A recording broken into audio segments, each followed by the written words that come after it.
August মাস শোকের মাস। এই মাসে আমরা আমাদের মহান জাতির মহান নেতা, হাজার বছরের শ্রেষ্ঠ বাঙালি, বাংলা রাখাল রাজা বঙ্গবন্ধু শেখ মুজিবুর রহমানকে আমরা সপরিবারে হারিয়েছি। এই মাসে আমরা যারা মুক্তিযুদ্ধের চেতনায় বিশ্বাস করি, আমরা যারা বঙ্গবন্ধুর সৈনিক, এই মাসটা আমাদের জন্য অনেক কষ্টের মাস। এই মাসে আমাদের জাতির পিতাকে আমরা হারিয়েছি। আপনারা জানেন যে প্রতি বছর আমরা আগস্টের প্রথম প্রহরে আমরা মোমবাতি প্রজ্বলনের মাধ্যমে মাসব্যাপী কর্মসূচির ঘোষণা করি। যেহেতু কারফিউ ছিল, কারফিউর কারণে আমরা ওই দিন রাত 12টায় আমাদের কর্মসূচি ঘোষণা করতে পারি নাই। আজকে আমরা জাতির জনক বঙ্গবন্ধুর প্রতিকৃতিতে শ্রদ্ধা জানিয়ে আমাদের কর্মসূচি ইতিমধ্যে আমরা ঘোষণা করেছি। আমাদের সংগঠনের সাধারণ সম্পাদক ইতিমধ্যেই ঘোষণা করেছেন যে আগামী 5 তারিখ বঙ্গমাতা ফজিলাতুন্নেসা মুজিবের জন্মবার্ষিকী উপলক্ষে আমরা বনানী কবরস্থানে শ্রদ্ধা নিবেদন করব এবং আলোচনা সভা হবে। 8 তারিখে আপনারা জানেন যে আমাদের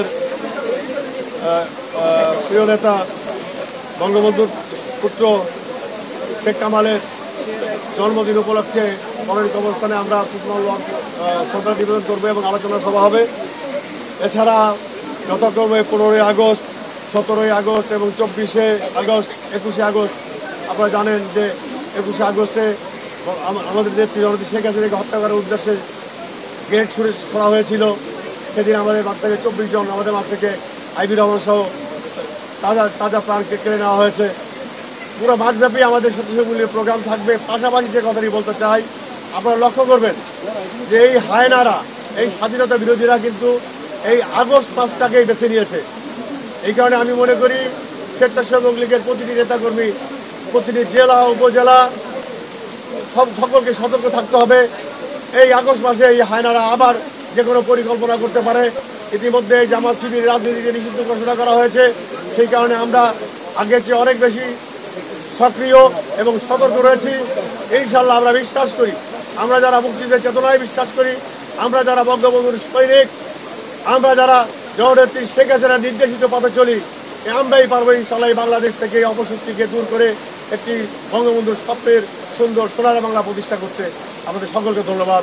জয় বাংলা, জয় বাংলা। বর্তমানে আজকে আমরা এই শোকাবহ আগস্টেই আমরা প্রথমেই শ্রদ্ধা জানাই হাজার বছরের শ্রেষ্ঠ বাঙালি, জাতির পিতা বঙ্গবন্ধু শেখ মুজিবুর রহমানকে, বঙ্গমাতা শেখ ফজিলাতুন্নেসা মুজিব, শেখ কামাল, শেখ জামাল, শিশু রাসেল, সুলতানা কামাল, রোজি জামাল।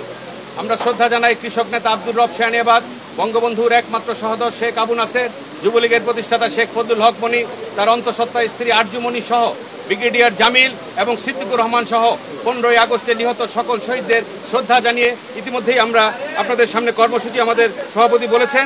তারপর আপনাদের সুবিধার্থে আমি আবার বিষয়টি পাঠ করছি। 5ই আগস্ট সোমবার শহীদ শেখ কামালের জন্মদিন। সেদিন আমরা 8টায় আবানি মাঠে দিব।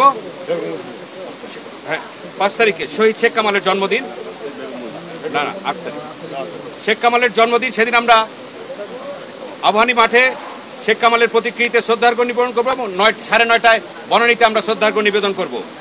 8ই আগস্ট বৃহস্পতিবার বঙ্গমাতা শেখ ফজিলাতুন্নেসা মুজিবের জন্মদিন। সেদিন আমরা বনানী কবরস্থানে শ্রদ্ধার্ঘ্য নিবেদন করব। 11ই আগস্ট আমাদের আলোচনা সভা। 13 থেকে 15ই আগস্ট আমাদের চিত্র প্রদর্শনী প্রতিবারের নিয়ে আমরা এই 32 নম্বরে আমরা এই পবিত্র 32 নম্বরে আমরা সেটা সম্পন্ন করব। 15ই আগস্ট জাতীয় শোক দিবস। বঙ্গবন্ধুর প্রতিকৃতিতে পুষ্পার্ঘ্য অর্পণ, বনানী কবরস্থানে শহীদদের প্রতি শ্রদ্ধা নিবেদন, দিনব্যাপী দোয়া, মিলাদ মাহফিল ও দুস্থদের মাঝে খাদ্য বিতরণ। 17ই আগস্ট 2005 সালের সারা দেশে সিরিজ বোমা হামলায় জড়িত অপরাধীদের বিচারের দাবিতে মানববন্ধন। 21শে আগস্ট মাননীয় প্রধানমন্ত্রীর উপর যে গ্রেনেড হামলা হয়েছিল, আমরা 24 জন সাথীকে হারিয়েছিলাম, তাদের নিহতদের স্মরণ করে আমরা শিখা প্রজ্বলন। এবং 24শে আগস্ট শহীদ আইবি রহমানের মৃত্যুবার্ষিকীতে আমরা শ্রদ্ধা নিবেদন। এই আমাদের মাসব্যাপী কর্মসূচি। এর বাইরেও সভাপতি আপনাদের সামনে বলেছেন যে আমরা সকলেই সজাগ থাকব, কারণ জামাত শিবিরকে নিষিদ্ধ করা হয়েছে।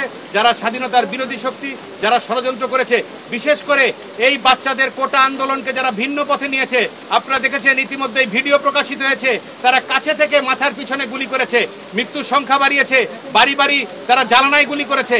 আজকে তারা সরকারের উপর দোষ চাপানোর চেষ্টা করছে, আজকে তারা পুলিশের উপর দোষ চাপানোর চেষ্টা করছে, কিন্তু মিছিলের পিছনে থেকে এই জামাত শিবির হত্যা করেছে। আমাদের জুয়েল মোল্লাকে হত্যা করে তারা ঝুলিয়ে রেখেছে, স্বেচ্ছাসেবক লীগের নেতা সুমন এবং বারেক মোল্লাকে হত্যা করে আপনারা জানেন বনমালী স্কুলের ভিতর তারা লাশ ফেলে রেখে দিয়েছে, পুলিশকে হত্যা করে তারা ওভারব্রিজের সাথে ঝুলিয়ে রেখেছে। এগুলি আমরা চাইছি এগুলি সুষ্ঠু তদন্ত হোক, এবং মাননীয় প্রধানমন্ত্রী ইতিমধ্যেই বলেছেন জাতিসংঘের তদন্ত টিমও যদি আসে তাদেরকে সর্বাত্মক সহযোগিতা করা হবে, এবং ইতিমধ্যেই তদন্ত টিম তৈরি করা হয়েছে, রংপুর থেকে তারা তদন্ত শুরু করবেন। আমরা মনে করি এই তদন্তের মাধ্যমেই জামাত শিবিরের এই ন্যাক্কারজনক ঘটনার উন্মোচন সারা বাংলাদেশ তথা সারা পৃথিবীর মানুষের কাছে উন্মোচিত হবে, এবং ষড়যন্ত্রের এই বিষ দাগ, ষড়যন্ত্রের যে কালো থাবা, সেটা থেকে বাংলার মাটি মুক্ত হবে।